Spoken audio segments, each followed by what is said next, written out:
Parasyte The Maxim. Never has an anime made me feel like life was so full, yet empty and barren at the same time.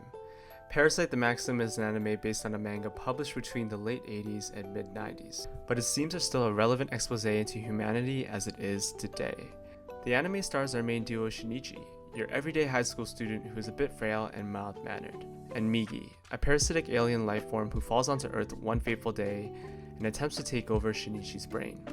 Migi, unlike many of his other parasite counterparts, fails to find a human host, as Shinichi cunningly traps Migi into his right arm, hence the name Migi, meaning right in Japanese. The two are forced to coexist with one another as parasites like Migi have fallen onto Earth with no clear reason or purpose, essentially making mankind potential candidates for food. Migi, on the other hand, can no longer sustain himself, as he has to rely solely on Shinichi's nutrients for survival. Although at first glance, our duos seem like polar opposites, we can learn that the two, and by proxy, humanity and anything that is foreign or alien to us, can be a lot similar than we realize. For starters, we learn that humanity and parasites are both just species trying to preserve themselves.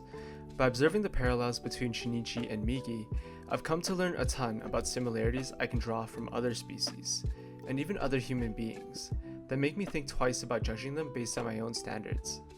Shinichi puts this point beautifully in the last episode while he's reflecting with Satomi on a bench, stating that in a broader sense, the parasites were humanity's kindred, and that the act of murder for one kind can just be chalked up to wild beasts, i.e. humanity and parasites, just feeding themselves. Day to day, human beings kill livestock to feed themselves, so who are humans to judge alien parasites for seeking to sustain themselves by feasting on other species? Although first appearing bloodthirsty and ruthless in the beginning, we come to understand that these parasites are just trying to look out for themselves, and for their own kind, just as humans are. The dynamic between parasites and humans in the show really made me think twice about my own relationships. Can an outburst from your boss at work be chalked up to them dealing with personal matters at home? Can an argument with a friend be chalked up to them struggling to find someone else to relate to counteract their own loneliness?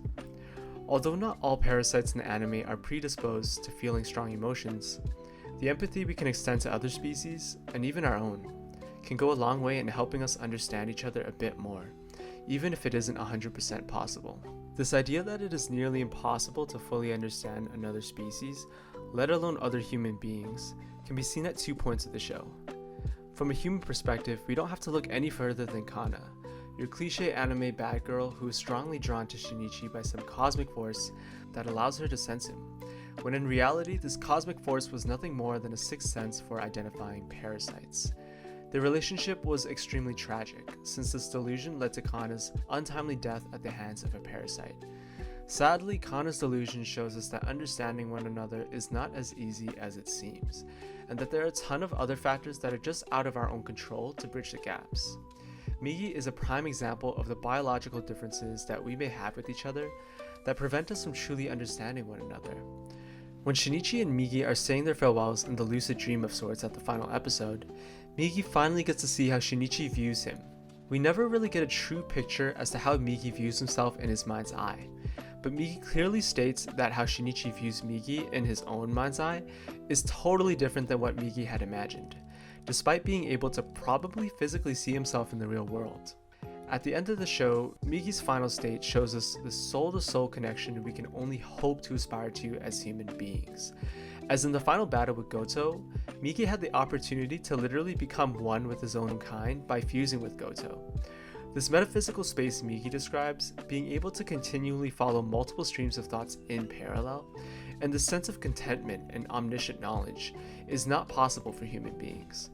But Migi poses that if we could hypothetically fuse our souls with other humans, that we ourselves could gain access to this knowledge and seemingly limitless possibilities. Although understanding other species and even others within our own kin may be impossible to do 100%, Parasyte reminds us that our desire to understand and to cherish each other is actually a big part of what makes us human.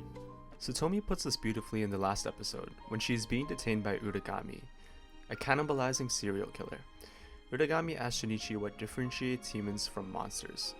Even though everything leading up to this point paints human beings as the biggest threat to ourselves, i.e. the trash heap that was used to defeat Goto in the final battle, which effectively poisoned him due to man-made toxins from burnt trash, or the ruthless killings of humans by the police force to weed out parasites, Satomi holds on to the sentiment of Shinichi's kindness and his capacity to care for all species, whether that be parasites, dogs, or even his own kind.